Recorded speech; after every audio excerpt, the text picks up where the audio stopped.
আসসালামু আলাইকুম শিক্ষার্থীবৃন্দরা, মাত্র 6টি রুলের মাধ্যমে তুমি রাইট ফ্রম ভার্বের 90% কোয়েশ্চন আনসার করতে পারবে। চলো ক্লাসটি শুরু করা যাক। রুল 1, বাক্যের শুরুতে গ্যাপ থাকলে ভার্ব প্লাস আইএনজি হয়। রুল 2, প্রিপোজিশনের পরে ভার্ব প্লাস আইএনজি হয়, শুধুমাত্র টু ছাড়া।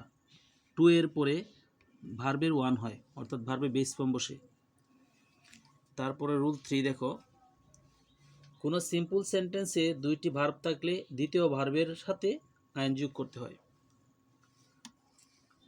তারপরে দেখো rule 4, with a view to, look forward to, get use to, mind, help, এদের পর ভার্ব প্লাস আইএনজি হয়। তারপর দেখো now, at this moment, gradually, day by day, dramatically, এগুলোর পর প্রেজেন্ট কন্টিনিউয়াস টেন্স হয়। হোয়াইলের ঠিক পরে যদি গ্যাপ থাকে তাহলে ভার্ব প্লাস আইএনজি, আর হোয়াইলের পরে যদি সাবজেক্ট প্লাস গ্যাপ থাকে তাহলে পাস্ট কন্টিনিউয়াস টেন্স হয়। তারপর দেখো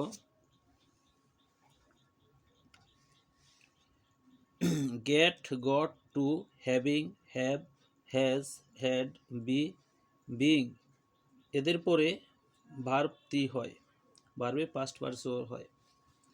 তারপর দেখো অলরেডি, অলরেডি, রিসেন্টলি, তারপরে হচ্ছে তোমার just, already, recently, yet, just, just now ইত্যাদি থাকলে হ্যাজ, হ্যাভ হ্যাজ প্লাস বি3 হয়। হ্যাভ হ্যাজ আর কি প্লাস বি3 হয়। রুল নাম্বার 6 দেখো, রুল নাম্বার 6,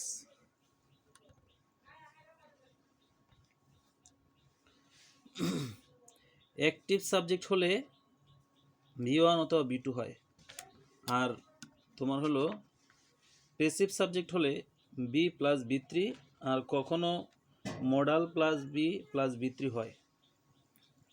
প্রিয় শিক্ষার্থী, ক্লাসটি দেখার জন্য ধন্যবাদ।